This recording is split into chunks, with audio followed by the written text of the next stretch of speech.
ये है आज की आधुनिक अयोध्या। तो चलिए इसे गहराई से जानने की शुरुआत करते हैं। बस अड्डा।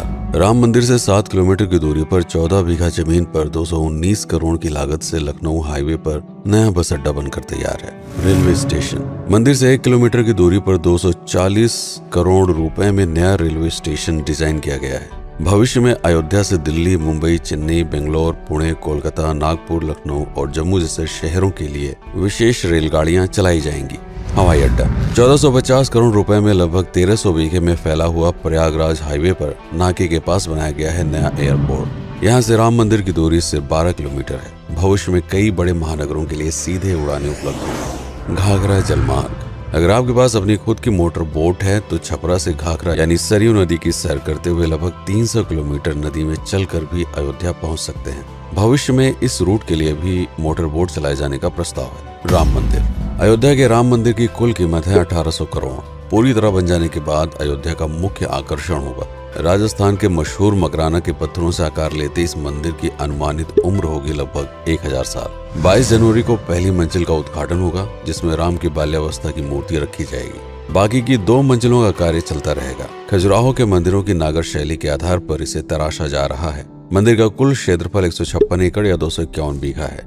हनुमानगढ़ी। राम मंदिर से लगभग 800 मीटर की दूरी पर स्थित है हनुमानगढ़ी। मंदिर के आवासीय परिसर को मिलाकर यह लगभग 52 बीघे में फैला हुआ है। मंदिर की 76 सीढ़ियां चढ़कर हनुमान जी के दर्शन के बाद ही राम मंदिर में जाने का विधान है। यह मंदिर अयोध्या शहर के ठीक बीच में एक ऊंचे टीले पर बना है। शहर की तरफ आने वाले आक्रमणकारियों के आने की सूचना यहीं से प्राप्त करके अयोध्या के राजा तक भेजी जाती थी। इतिहासकारों के अनुसार जितनी बार भी अयोध्या पर आक्रमण हुआ उतनी बार इस मंदिर को भी विध्वंस झेलना पड़ा। हालांकि सन्यासियों ने हर बार इस मंदिर को फिर से खड़ा किया। आज यह मंदिर रामानंद संप्रदाय और निर्वाणी अखाड़े के अधीन है। राम की पेड़ी।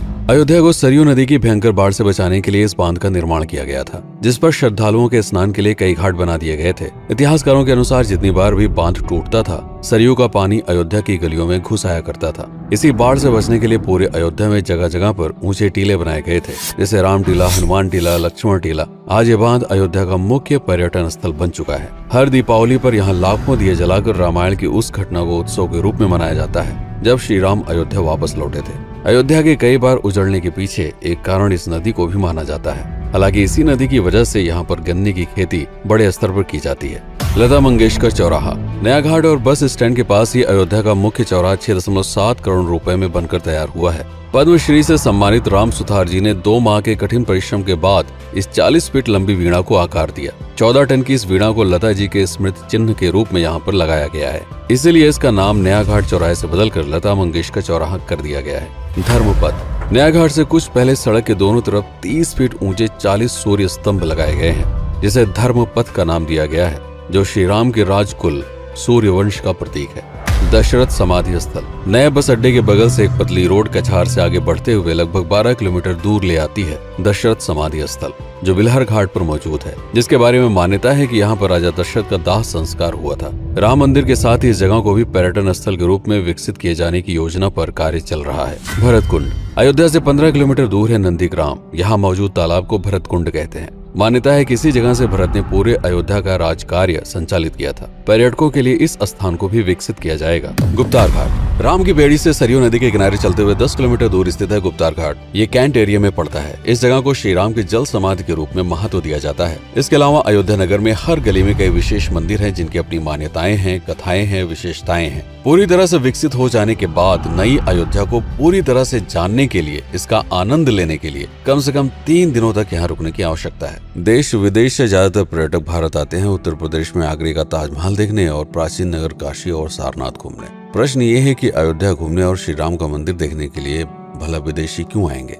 और इसका कारण है भारत में लिखी गई राम कथा की सबसे पहली और प्राचीन पुस्तक रामायण। भारत में रामायण के अलावा कंबोडिया में रीमकेर, थाईलैंड में रामकियन, जो कि वहाँ की राष्ट्रीय पुस्तक है, इंडोनेशिया में ककनिक, नेपाल में भानुभक्त रामायण जैसी पुस्तकों में वाल्मीकि की रामकथा से प्रेरणा लेकर इसे अपने अपने देश की संस्कृति के हिसाब से फिर से लिखा गया है।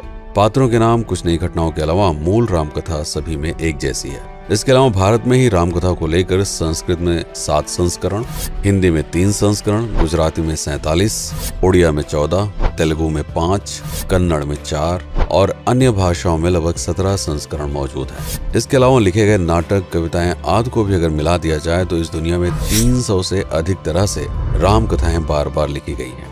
इन सभी राम कथाओं पर कई विशेषज्ञों ने समय समय पर अध्ययन किया और अपने विचार दिए।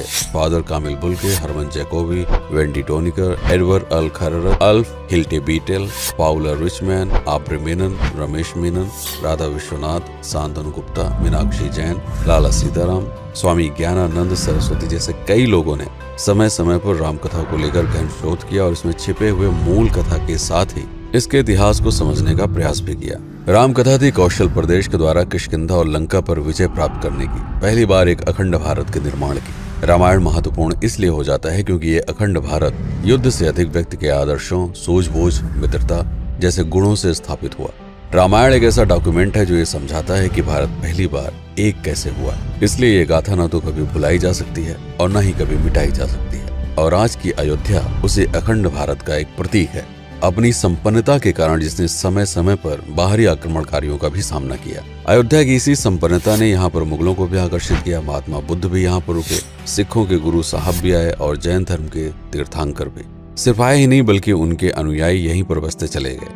अयोध्या कितनी बार बसी, कितनी बार उजड़ी, इसके बारे में बहुत अधिक प्रमाण उपलब्ध नहीं है। सूर्यवंश के पतन के साथ ही अयोध्या का भी पतन होता रहा। बीच में कई सौ सालों तक अयोध्या मानो विलुप्त सी हो गई। इसका कारण क्या था, इसका कोई प्रमाण नहीं है। अयोध्या को फिर से खोजकर उसे स्थापित करने में बार बार राजा विक्रमादित्य का नाम आता है, लेकिन विक्रमादित्य एक उपाधि है जिसे कई राजाओं को दिया गया था। तो ये कहना मुश्किल है कि किस कालखंड के कौन से राजा ने यह कार्य किया। कुछ विशेषज्ञों का मत है कि यह काम उज्जैन के राजा विक्रमादित्य ने किया होगा। नंदवंश, मौर्य वंश, शुंग वंश, गुप्त वंश आदि के साम्राज्य में भी अयोध्या का वर्णन प्राप्त होता है। सबसे बड़ा विध्वंस हुआ 1527 के आसपास बाबर के कार्यकाल में, जब राम मंदिर को ध्वस्त कर बाबरी मस्जिद स्थापित की गई। सन 1722 में बंगाल के नवाब अलीवर्दी खान ने व्यापार के नजरिए से राम मंदिर से कुछ किलोमीटर की दूरी पर एक नया शहर बसाने की शुरुआत की।